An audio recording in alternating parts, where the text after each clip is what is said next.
I work 20 hours a day, 7 days a week. So 140 hours. मतलब फेंकने की भी हद होती है। मुझसे लिख कर ले लो, ये बात झूठ है। इनके हिसाब से इतना प्रेशर तो होगा ही, आपको हैंडल करना आना चाहिए। लेबर मिनिस्ट्री ने प्रपोज किया कि एक दिन में 12 घंटे तक काम करवाया जा सकता है कंपनीज के द्वारा।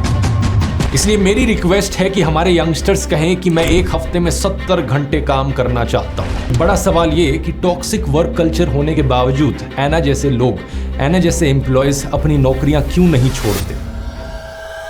नमस्कार दोस्तों, क्या एक ऑफिस जॉब में हद से ज्यादा काम करना, ऑफिस का टॉक्सिक वर्क कल्चर किसी की जान ले सकता है? इसका एक जीता जागता उदाहरण हमें कुछ दिन पहले देखने को मिला। 26 साल की चार्टेड अकाउंटेंट एना सेबेस्टियन पेरेल पुणे में अर्न्स्ट एंड यंग ग्लोबल की एक मेंबर फर्म के साथ काम कर रही थी। इनकी मां अनीता ऑगस्टीन ने ईवाई इंडिया के चेयरमैन को एक चिट्ठी लिखी जिसमें उन्होंने बताया इनकी बेटी को वर्क प्लेस पर इतना ज्यादा काम दिया गया कि वो फिजिकली, मेंटली और इमोशनली टूट गई। वो इतनी ओवर स्ट्रेस्ड हुई, इतना ज्यादा रात रात में जगना पड़ा कि इसकी वजह से उनकी मृत्यु हो गई। A 26-year-old Anna Sebastian Perel tragically died in Pune. Anna Sebastian Perel was working for EY at that Pune office. Are Indians overworked? इस पूरी चिट्ठी को आज मैं आपके सामने पढ़कर सुनाऊंगा ताकि आप इन पेरेंट्स का दर्द समझ सको, क्योंकि बात पता है क्या है दोस्तों, ये कोई आइसोलेटेड केस नहीं था। ऐना जैसा ही फिजिकल, मेंटल और इमोशनल टॉर्चर देश में लाखों कॉर्पोरेट एम्प्लॉयज सह रहे हैं। मैकेंसी हेल्थ इंस्टीट्यूट ने अप्रैल 2022 में एक सर्वे किया था। 15,000 अलग अलग एम्प्लॉयज से बात करी और 1,000 HR मैनेजर से। इस सर्वे में पाया गया कि 40% इंडियन एम्प्लॉयज में बर्नआउट, डिस्ट्रेस, एंजाइटी या डिप्रेशन के सिम्टम्स दिख रहे हैं। और ऐसे हर एक आउटकम का 90% कारण है टॉक्सिक वर्कप्लेस बिहेवियर। इसीलिए एम्प्लॉयज की अपनी नौकरी छोड़ने की इच्छा इंडिया में ग्लोबल एवरेज से 60% ज्यादा है। लेकिन देश में बेरोजगारी की भी प्रॉब्लम इतनी है कि ऐसे समय में कोई नौकरी छोड़ना आसान काम नहीं है। आखिर क्या है ये टॉक्सिक वर्क कल्चर, और जो एम्प्लॉयज इसका शिकार है वो अपने इंडिविजुअल लेवल पर इसके बारे में क्या कर सकते हैं? आइए समझते हैं आज के इस वीडियो में।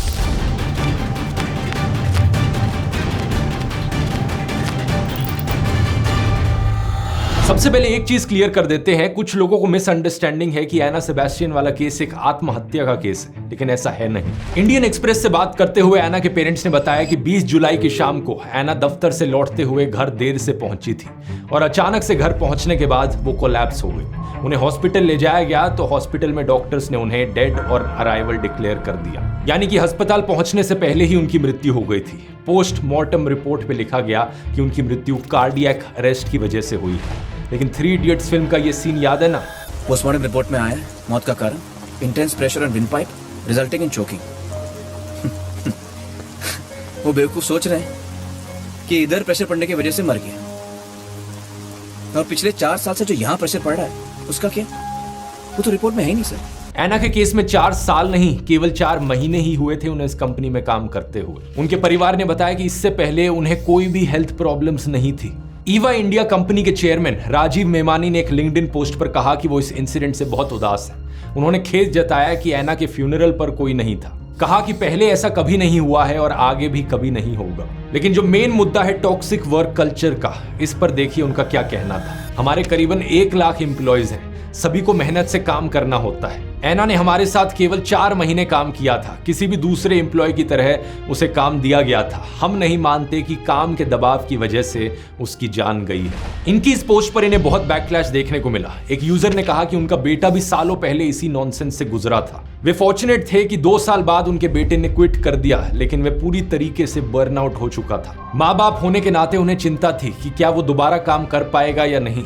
उन्होंने राजीव मेमानी को गुस्से में कहा कि आपकी रॉटन ऑर्गेनाइजेशन के साथ जो भी काम करते हैं आपको हर किसी से माफी मांगनी चाहिए।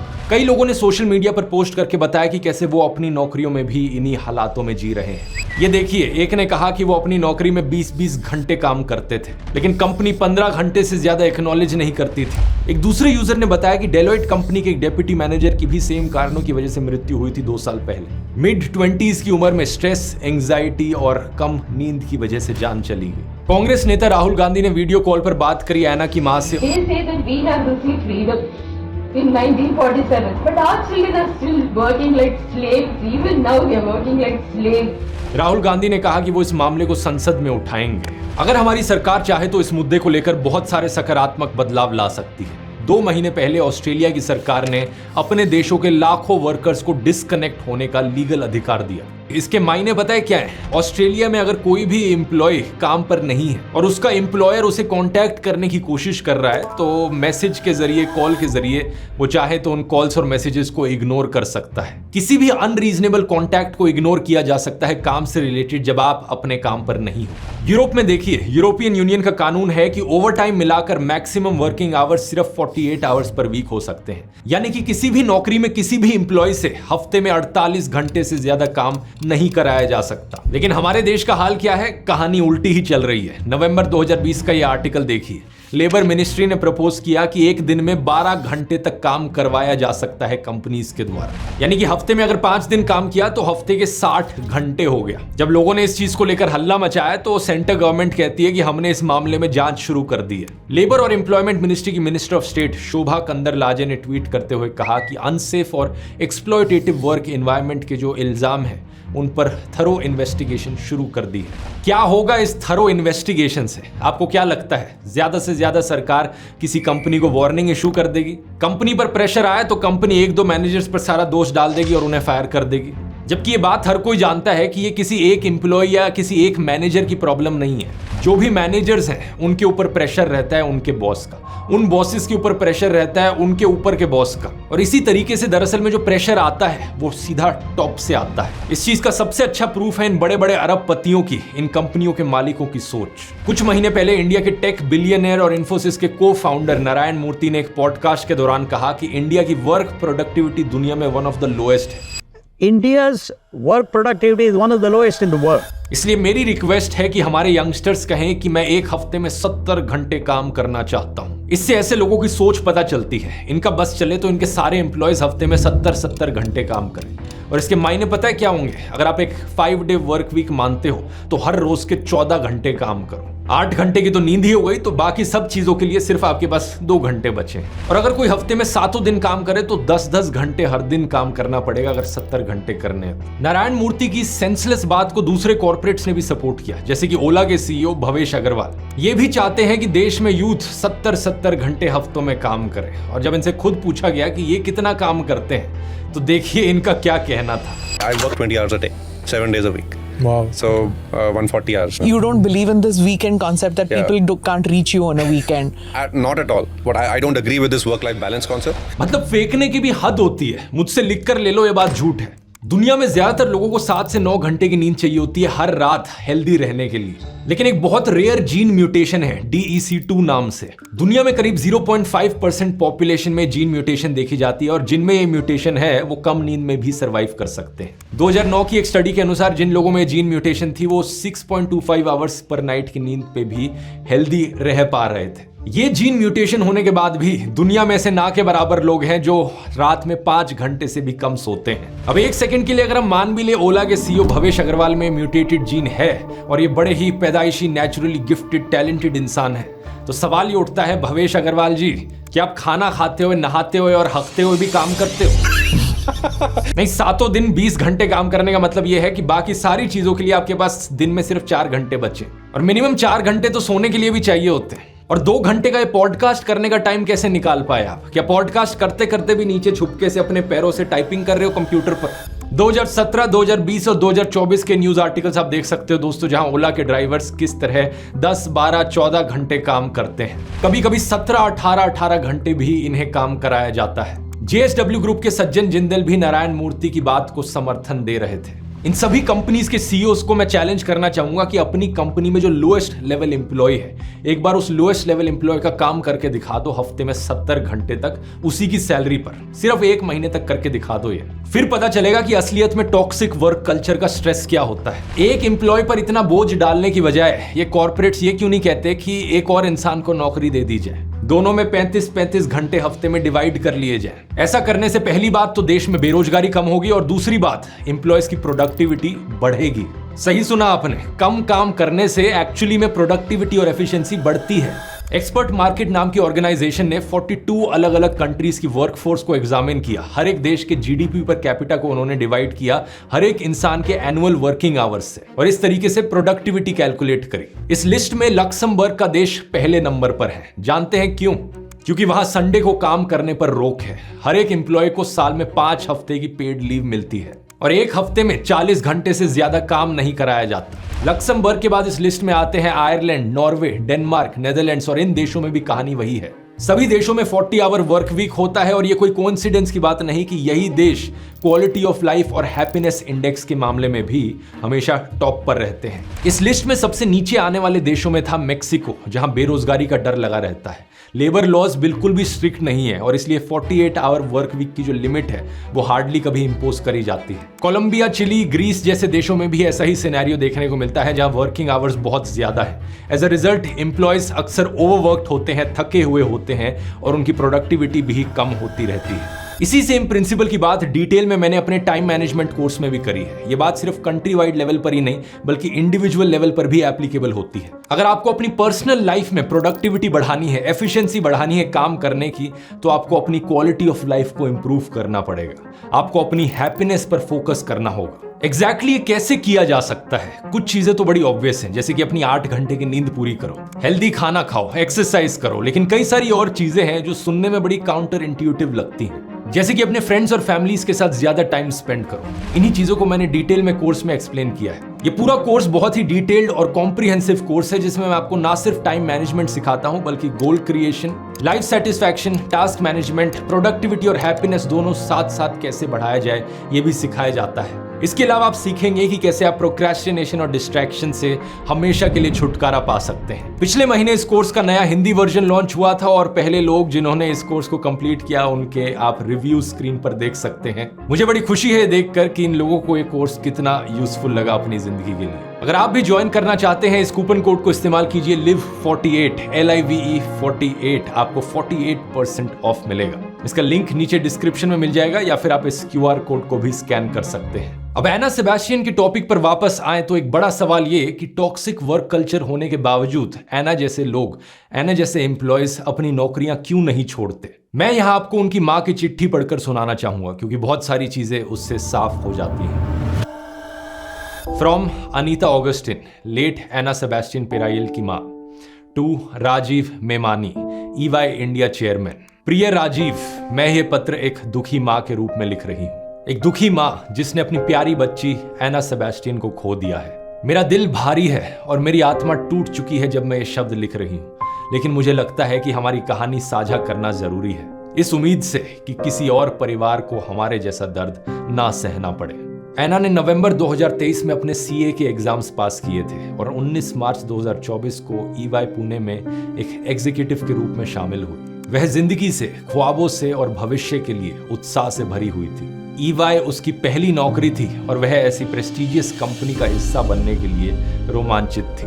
लेकिन 4 महीने बाद 20 जुलाई 2024 को मेरी दुनिया बिखर गई जब मुझे ये दिल दहला देने वाली खबर मिली कि एना का देहांत हो गया। 26-year-old chartered accountant who worked at Ernst & Young died in July, just 4 months after she joined the company. वो केवल 26 वर्ष की थी। एना हमेशा से एक फाइटर थी, बचपन से लेकर एकेडमिक वर्षों तक, जहां उसने जो कुछ भी किया उसमें एक्सेल किया। वह स्कूल टॉपर थी, कॉलेज टॉपर भी थी। उसने एक्स्ट्रा करिकुलर एक्टिविटीज में एक्सेल किया और अपने CA एग्जाम्स को डिस्टिंक्शन के साथ पास किया। वह EY में निरंतर काम करती थी, उस पर रखी हुई डिमांड्स को पूरा करने के लिए अपना सब कुछ दे रही थी। लेकिन वर्कलोड, नया माहौल और लंबे घंटों तक काम उस पर फिजिकली, इमोशनली और मेंटली भारी पड़ा। उसे ज्वाइनिंग के ठीक बाद ही एंजाइटी और स्ट्रेस होने लगा। नींद आनी बंद हो गई, लेकिन वह खुद को पुश करती रही, यह मानते हुए कि मेहनत और लगन ही सक्सेस का जरिया है। 6 जुलाई शनिवार को मेरे पति और मैं एना के CA कॉन्वोकेशन में शामिल होने के लिए पुणे पहुंचे। चूंकि वो पिछले सप्ताह देर रात सुबह के 1 बजे अपने PG पहुंचने पर सीने में जगड़न की शिकायत कर रही थी, हम उसे पुणे के हॉस्पिटल में ले आए। उसकी ECG नॉर्मल थी और कार्डियोलॉजिस्ट ने हमें आश्वस्त किया, यह बताते हुए कि उसे पर्याप्त नींद नहीं मिल रही थी और वह देर से खाना खा रही थी। उन्होंने एंटी एसिड्स लिखे, जिससे हमें यह विश्वास हुआ कि यह कुछ भी गंभीर नहीं था। हालांकि हम इतना दूर कोची से आए थे, फिर भी उसने डॉक्टर को दिखाने के बाद काम पर जाने के लिए इंसिस्ट किया, यह कहते हुए कि बहुत सारा काम बचा हुआ था और उसे छुट्टी नहीं मिलेगी। उस रात वह फिर से अपने PG में देर से लौटी।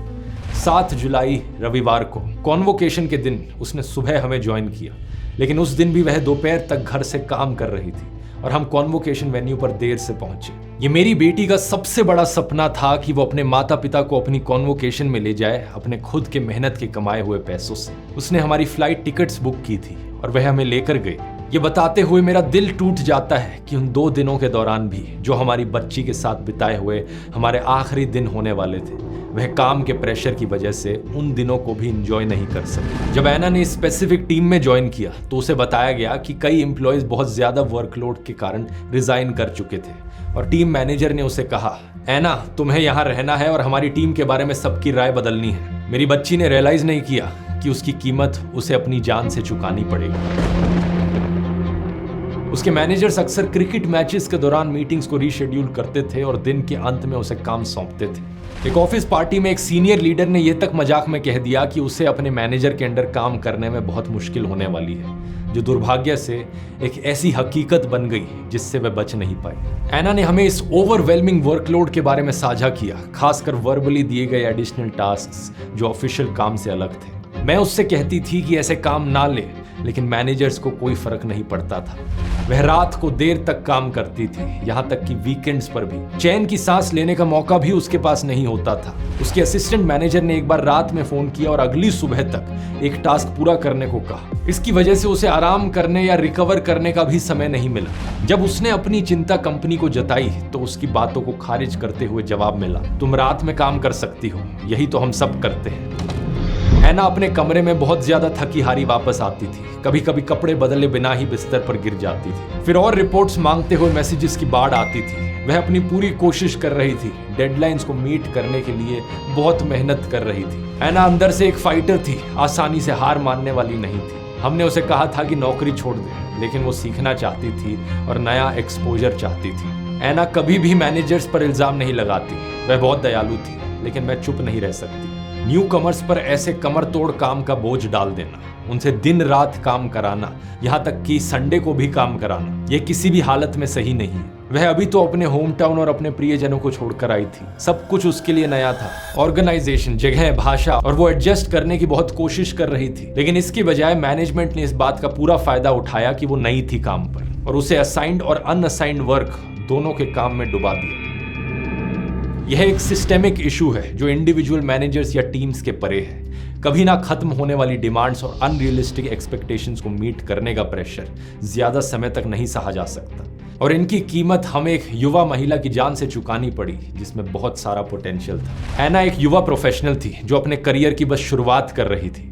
उसकी पोजीशन में कई और लोगों की तरह उसे एक्सपीरियंस नहीं था और ना ही बाउंड्रीज ड्रॉ करने या अनरीजनेबल डिमांड्स के खिलाफ पुशबैक करने का कोई साधन था। उसे ना कहना नहीं आता था। वह एक नए एनवायरनमेंट में खुद को साबित करने की कोशिश कर रही थी और ऐसा करते हुए उसने खुद को अपनी लिमिट से ज्यादा पुश किया, और अब वो हमारे बीच नहीं है। काश कि मैं उसे प्रोटेक्ट कर पाती, उसे बता पाती कि उसकी हेल्थ और वेलबींग किसी भी चीज से ज्यादा मैटर करती हैं। लेकिन मेरी ऐना के लिए अब बहुत देर हो चुकी है।